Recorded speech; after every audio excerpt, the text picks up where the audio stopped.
the cloud, Got it. and we are ready. All right. Good afternoon. Thank you for having me, Dr. Walker, Dandy Walker. And I We're see so Jan is on. excited to have you here. So thank you so much. And I'm going to get started because I don't want to hold you long, but I am Rita McGlothin, and I'm the Retention and Development Project Manager 2 in Career Development HR Talent.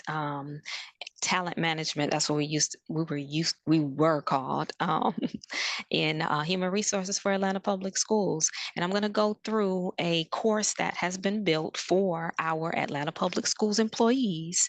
It doesn't look like this in Ellis, but it has been created through this same platform and software, Articulate. And so we have a course that has PDFs attached to it as well.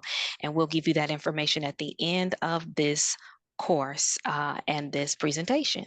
So without further ado, let's get started. So how to create or how to write a resume. Let me go back. Hold on. Don't know why it jumped so far. What is going on here? Hold on a sec. It's excited. It is excited. What happened? Okay. So let me start this again. Okay.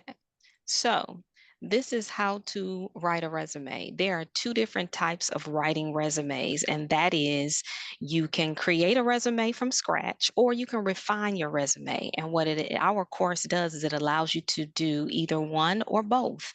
And so if you want to create a resume, there are different types of resumes that we want you to know. Three main types, but there are five major types of resumes that you can create based on the industry in which you are interested or that you're in.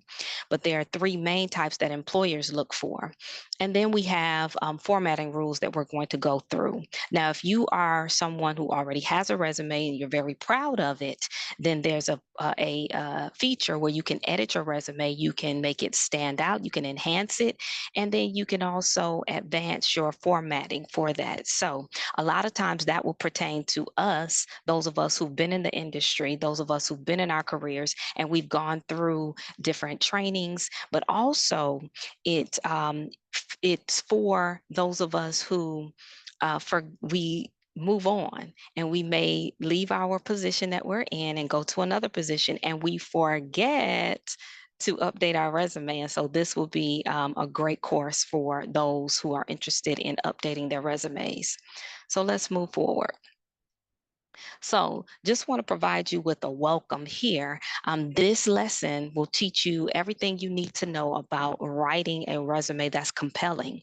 Um, Resumes are normally 1 to 2 page documents, no more than 3 pages. And 3 pages would pertain to if you were someone that wrote a CV or a curriculum vitae, or you were done a lot of research, then 3 to 5 pages may suffice. But 1 to 2 pages is just enough what employers are looking for.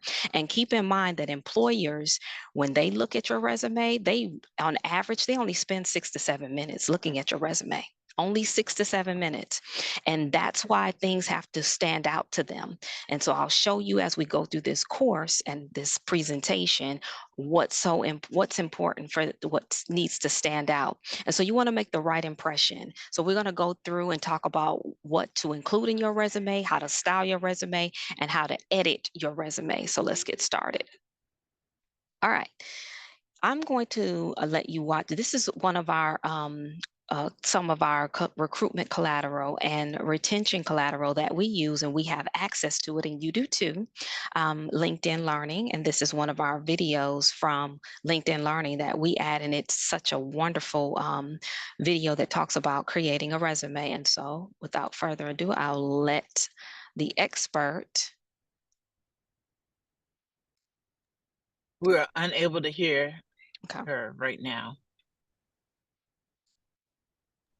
You might need to reshare and just click that share audio option.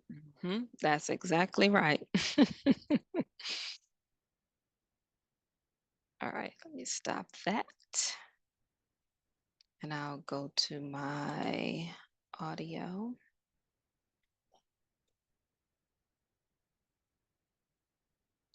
I'm looking at my audio settings.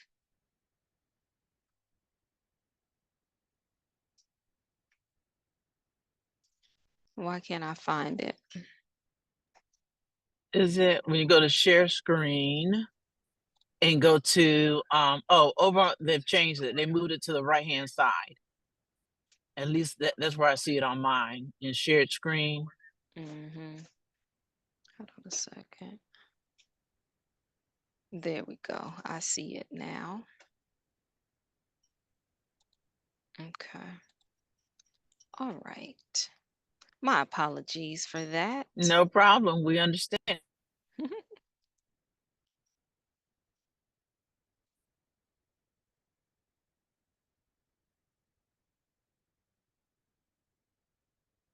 You've sent 10, 20, or maybe even 50 resumes to job prospects, and you've gotten 0 responses in return. So what gives? What are you doing wrong? Why the lack of callbacks? And what can you do to increase your chances of getting selected for a first interview? You may be struggling to land the job interview if you're making one of these 4 most common resume writing mistakes. Here's what they are and how to avoid them. The most common mistake a resume writer can make is including everything on their resume. For example, if your resume is 4 pages long, lists irrelevant internships, and includes work experience from over 15 years ago, then you've added too much information. A resume should be a 1 to 2 page document, and it should summarize your most recent and relevant education, work experience, accomplishments, and skills. If you try to include everything, your resume won't communicate a coherent and unified story about your strengths and why you're the best fit for the specific position you're applying for.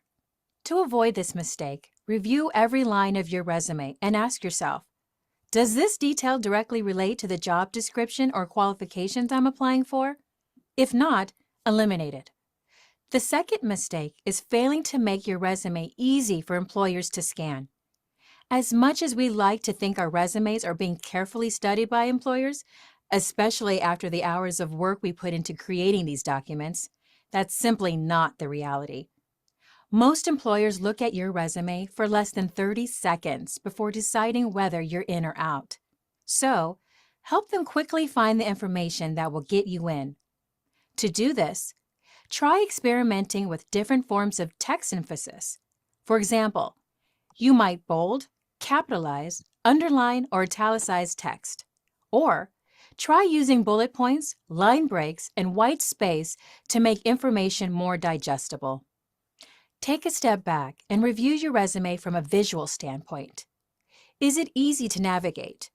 Can you quickly find the details that make you qualify for the position? Play with your resume layout and design to maximize scannability. Overlooking typos or other spelling, punctuation, and grammar mistakes is the third common mistake resume writers make. To an employer, a sloppy resume may suggest sloppy work. Luckily, the solution to this mistake is pretty straightforward. Always check, double-check, and triple-check your resume. You might even ask a friend or use an online editing tool for another set of eyes. The fourth and final mistake we'll cover is a resume that just isn't persuasive. There are several reasons your resume may fall flat. For example, you might make poor language choices, your job descriptions may be too generic, or your more compelling accomplishments may get lost in a sea of content. So, here are 3 things you can do to fix this. First, don't use the first person. Instead, start every line of your resume with a strong, past tense action verb like directed, analyzed, or generated. Make sure to vary which action verbs you use throughout your resume. Second, look for opportunities to quantify your work accomplishments, or at least make your job descriptions more specific. And third, put your most impressive or important information first on your resume, or first in its respective section.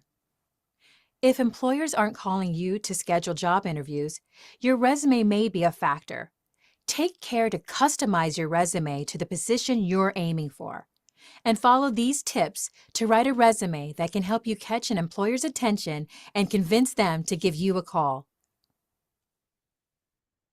All right.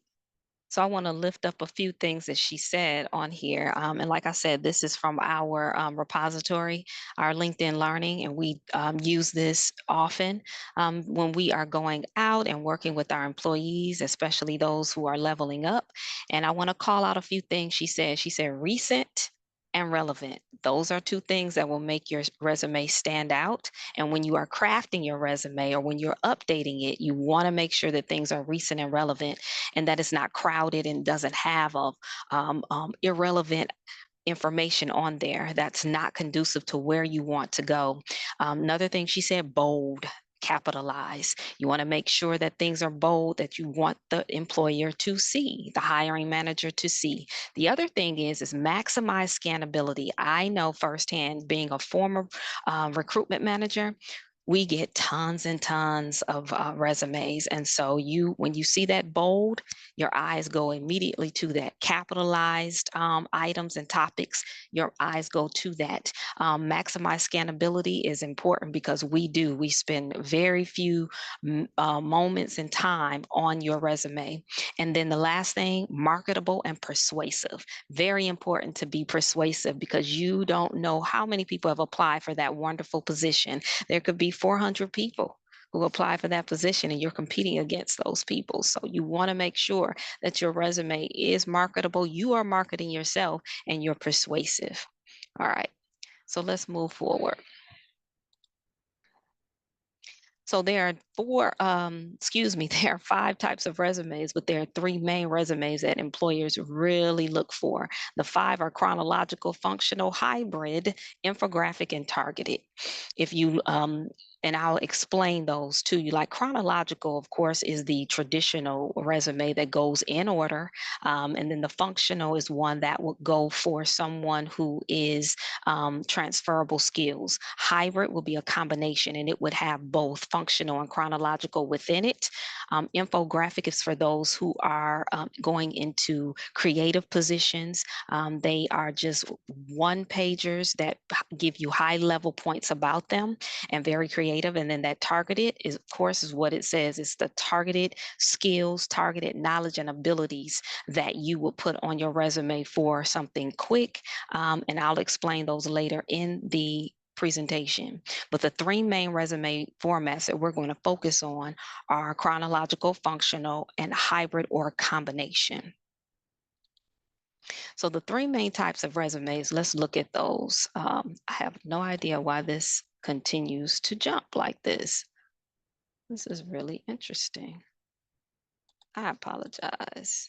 Let's go back. Okay. So chronological, functional, and resume, hybrid and combination resume. So we're going to look at that and we're not going to play the game for the sake of time, but let's go forward. So the knowledge check. Which resume style focuses on skills and experience rather than the work history? Does anyone know? That would be functional. Yes. Okay. Thank you. Yay. So which resume style lists your most recent job or position first? Chronological. I was going to say Yeah. chronological. Yeah. There we go. Yeah. And then, of course, process of elimination, which resume style Hybrid. includes skill. Hybrid. Yes, absolutely. All right. So let's look at section 2 on how should we format or style our resume. There are 5 rules. Create structure, and you're going to hear this reiterate the video that you observed. Creating structure.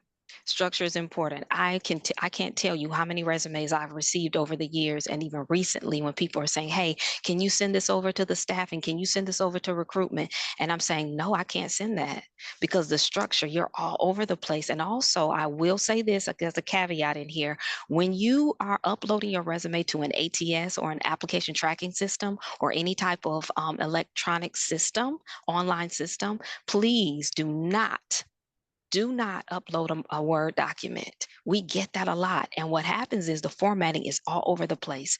Text boxes have gone, it's just, and then those strange characters are there. So it's really a best practice is to have a PDF of your resume, and then you can share that. Easy to scan and find information is very important for formatting your resume. Make sure your employers and the potential employer can find the information that you want them to find. Use varied action verbs. Past tense is very important. And you'll see I'm going to talk about how present tense has its place, but past tense is most important and essential. Omit unnecessary words and information. We don't need to know about your high school experience if you've had a job and you've been in the workforce for 5 years or more. And then create consistency. Make sure your resume has some consistency, and I'll show you what that looks like. So let's look Rita, at. I do have a question. Sure. Because some of these kids are still in high school or just recently graduated, what should they have on their resume? They should have relevant I'm going to talk about that too in there, but they should have relevant information for the position in which they're applying for. Yes, the high school should be on there because they are just graduating from high school. If they've done internships while they are in high school, this Google summer course should be on their resume as well. Any type of training that they've had, any type of experiences that they've had, which will take them to the next level. If they've done any type of upward bound experiences, any type of things like that, that would really take them to the next level with that hiring manager, and they are standouts, then put that on your resume. If you babysat when you were in the 5th grade, you don't need to put that on there unless you're going into house sitting or dog sitting or babysitting profession. You don't need to have that on there. So relevant and recent, and also experiences. Yes. Any other questions? Okay. So the rule 1, creating structure.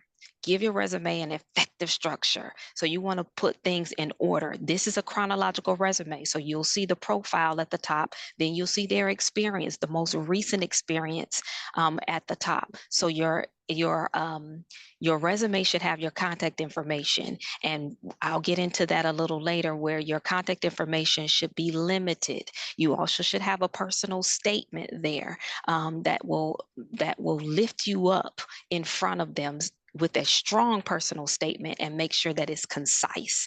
Make sure it is precise as well. So you want to list your employment history in reverse chronological order, meaning with your most recent position. And if your most recent position that you're in now, then the verbs should be present tense. The rest of them should be past tense for your other positions that are on there. Okay.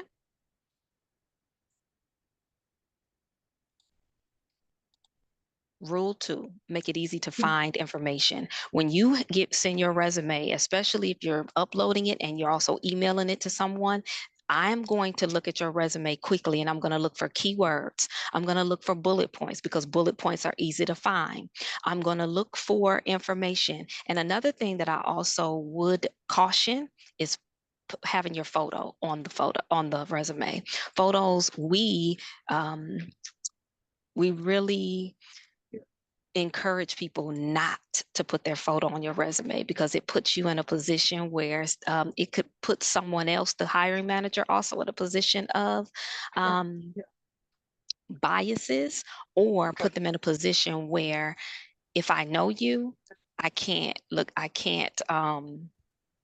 do anything with your resume. I have to pass it on to someone else. So those are things that we try to let people know.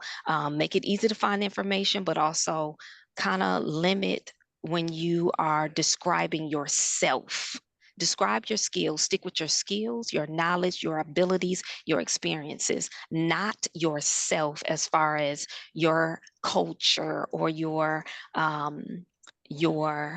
family history. All those things, avoid putting those things or anything that could point to it, identifiable. So make your resume easy. Thank you for that. I was going to ask that question about pictures, because that was a discussion we were having, pictures or no pictures. Yeah. And It And that depends does on make the sense, because some people might go, oh, I know you, because they recognize your picture, but they don't know you by name. Or right. someone sees the picture and makes judgments about you. So And makes judgments. That's okay. that's exactly right. Mhm. Okay. Thank you for that. I You're appreciate that. absolutely welcome. Yes. Um, and just like the young lady said on our video, put bullet points and white spaces, line breaks, so that it's easy to find your information. If you look at this resume here, it's easy to find this information. It's easy to see it. The titles are there. The information is in bullet points. And also, just to kind of reiterate, if you do put your picture on a resume, this is probably, we see this more with people who are in the arts, people who are, they put their picture on their resume. But when you are in general, we say from a HR legal standpoint, we would have you not do that. Okay. Rule 3, use varied action verbs and past tense. So that's give you an example. If you, instead of saying I lead orientations with new students, you can say that if you're doing it now. But if it's a former position, led new student orientations. Instead of saying responsible for conducting product walkthrough webinars, you can say I presented product walkthrough webinars. So here's a tip. Action verbs such as produce, coordinated, manage, analyze, and developed are really good action verbs. And there are lists. You can actually go to LinkedIn, and LinkedIn has a full list of recommended action verbs to put in your resume. And avoid repeating them multiple times too, because there are so many verbs that you can use for what you've done. And I also would recommend too, before you submit your resume, have 2 to 3 people read your resume aloud to you, as well as read it in private and provide you with feedback as far as if they understand what you mean by that. Because a lot of times you're not going to put sentences, full sentences in your resume. They're going to be high-level bullet points, and they're going to be partial sentences. Are there any This other is good questions? information. Yeah, a question is, where would they go? We're going to have a session with them on LinkedIn, but Mhm. where would they go in LinkedIn to find those action verbs? So I can provide that for you, that specific link Okay. directed to it. But I will say, when you go in LinkedIn, and also if you have an account in LinkedIn or you have LinkedIn Learning, you just type in resume writing, and it will pull up all of the assets that they have, the collateral that they have for Awesome. resume writing. Thank you. You're welcome. So rule number 4 is to omit unnecessary words and information. I'll give you an example. So don't use that first person I. I did this, I did that. That's why you can always use broken sentences like produced, like delegated, like managed, instead of using that. And unnecessary words like a and the, you will use them, but not overuse them. And so when you because that way you're leaving more room for the relevant and most important high-level skill topics to put in those sentences, okay?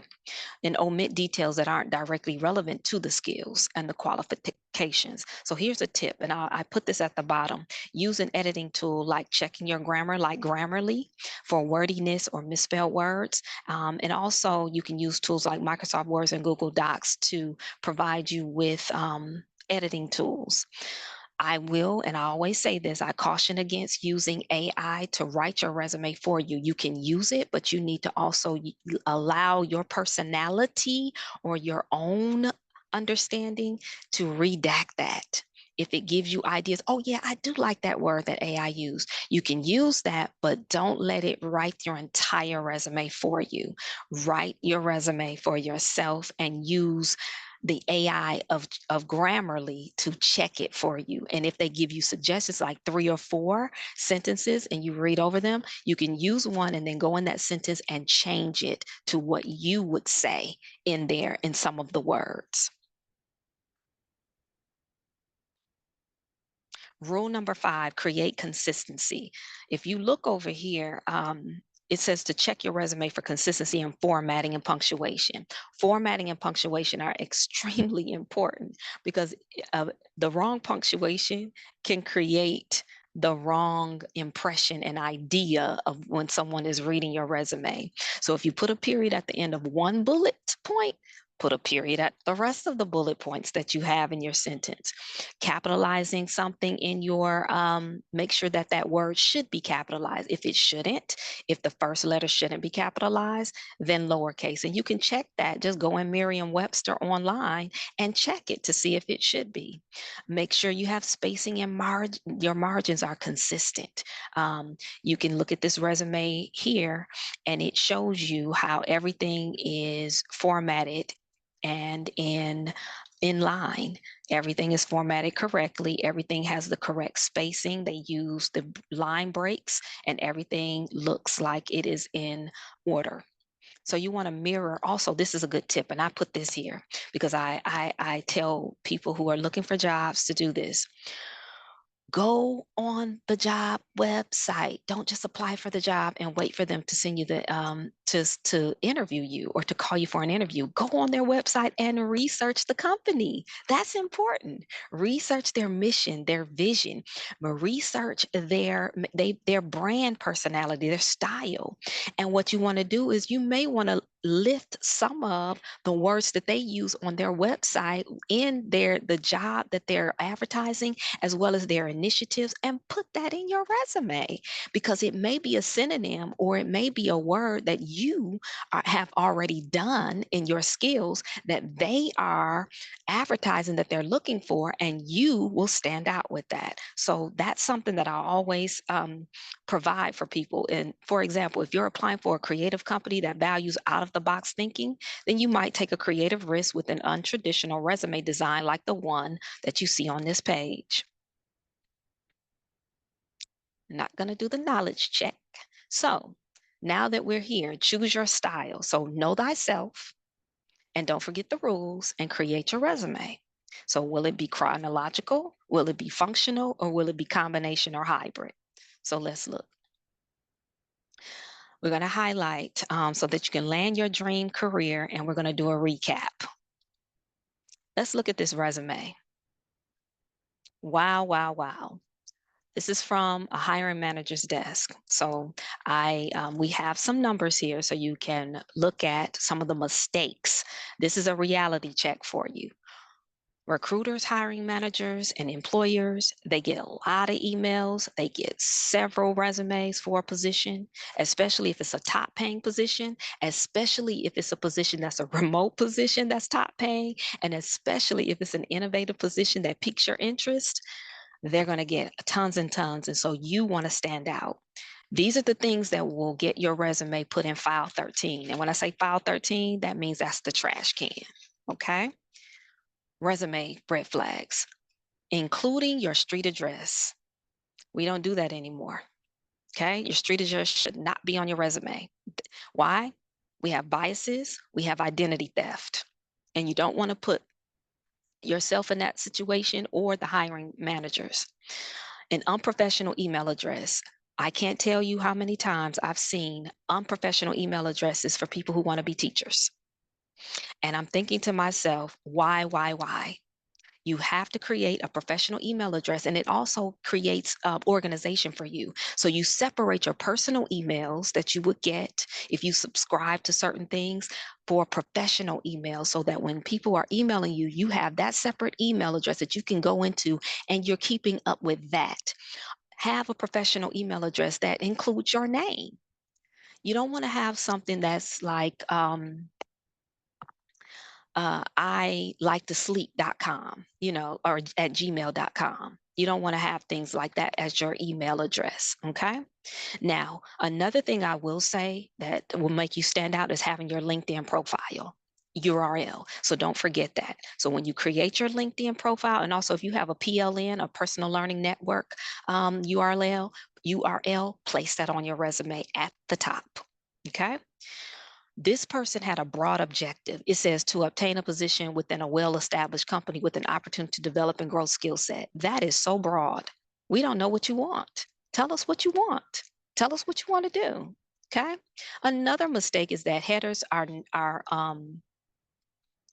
not centered, actually. And so you see your headers are over to the far left, education, and then you go to leadership, and then you go to work experience. Okay. You want to have them where they stand out. Now, if your This resume should have centered headers. When you saw the other resume, that chronological one that was in black and white, they were off to the side. That's because the structure was consistent with how the resume was formatted. Okay.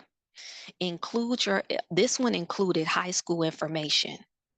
That's irrelevant for this person. They should not have their high school on here. They're going to get your high school information if they need it when you apply for the job. The current job is in past tense. Your current job should be in present tense, and the rest should be in past tense. Work experience needs more details.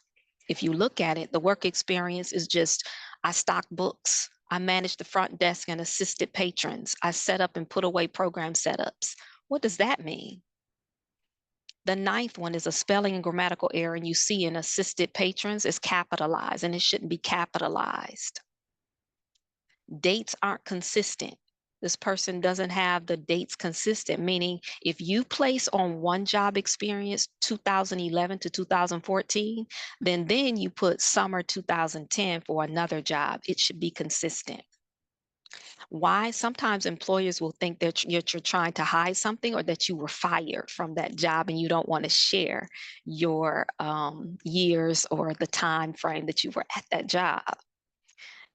The last one, offers references. I know we've been taught to put their references available upon request. We're going to get your references because when you apply for the job on our ATS, our application tracking system, we're going to ask you for the references there. And then we're going to take that and send the reference form to the person who you listed in the references.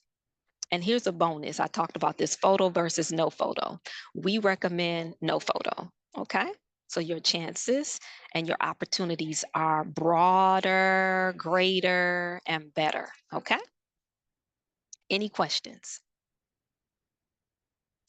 All right. Nope, no questions. All right. So looking at, again, we're going to review these, but I want to go in depth because I know you're probably wondering who would write a chronological resume.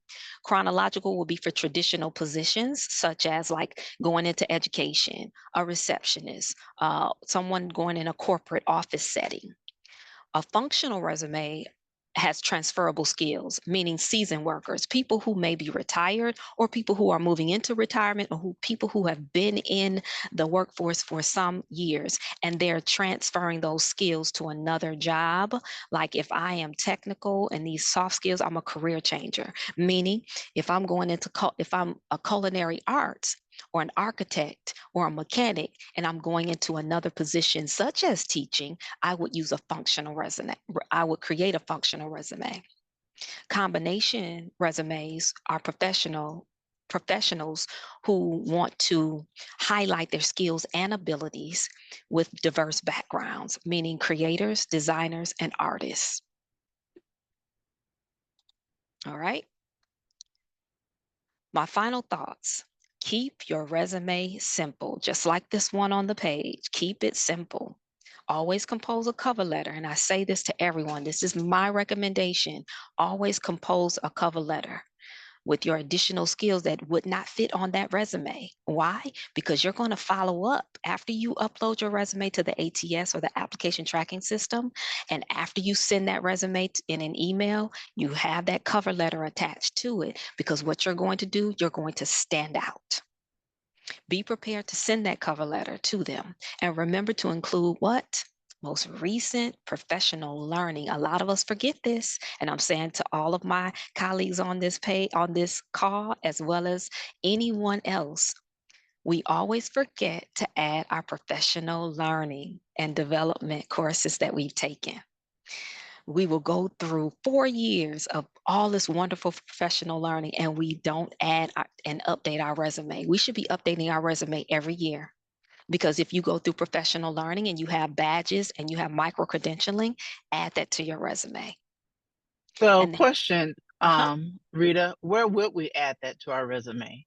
you would add that under your skills and abilities, because so what you're going to have is because you have so many skills and you've gotten your doctorate and everything, your resume is not going to be a traditional chronological resume. You will probably end up having a CV, because you've done research. So you'll end up Mhm. having a CV, and your skills will be there under those specific titles and specific areas, skills that you've acquired. Thank you. That's good Mhm. information. You're welcome. And which, thank you for asking that question, because that leads me to my final thought. And my final thought is, people don't understand that skills and experience equal compensation. Okay, so when you leave when you leave off skills and experience, and they don't see that, it doesn't equal, it doesn't add up, and it doesn't it doesn't equal coins. That's what I want to say. So you want to have additional skills and experience. If you've acquired them, put them on your resume so that people can see them, and so that they can go into your record as you are applying for your new position. So questions and answers, you can contact me at teacherpathways@apsk12.org. These are our resources for resume writing. You can scan that QR code. And then if you want to provide me with feedback on how I can improve this presentation and the course, or if I left something off, please, by all means, scan that QR code and provide feedback. Thank you for having me. If I have any questions. Thank you so much. That was really good. I don't know if anybody else has any questions. I've been asking mine along the way. I have a question. Yes. Sorry, I came in a little late on lunch break. But to piggyback off of Melissa's question on where you place your like certifications and additional learning, Mhm. you said put it under skills, but like what type of format? So like once I complete this program, should I put like Google Coursera and then do project management, or leave the Coursera part off and just keep it Google? No, you want to use both of those, because what happens is, I just want to be honest with you, a lot of employers are now using AI, and they're reading your resume that way. And so you want it, what happens is they'll read your resume through when you upload it to that ATS, and that ATS will read those keywords. So if they're looking for, if that company is looking for that, if that's a preferred skill, essential duties and responsibilities will be there, and there's a skill there, and it's Google, or they want you to have project management skills and they want you fluent in Google Suite, then I will put both of those on there. Now, certifications will have their own title. So you will have a header that says certifications. You can put that on there. Oh, okay. So Yeah. if I was to, once I complete my data analytics and my project management certification, I need to don't put it under skills. Like you said, you saying make a own section for certifications. Yes, you will have a section for certification, and you'll also have a skills, but the skills will go under where you acquired that per se. If it was under a job, then you will put that under there. So I'll give you an example for me.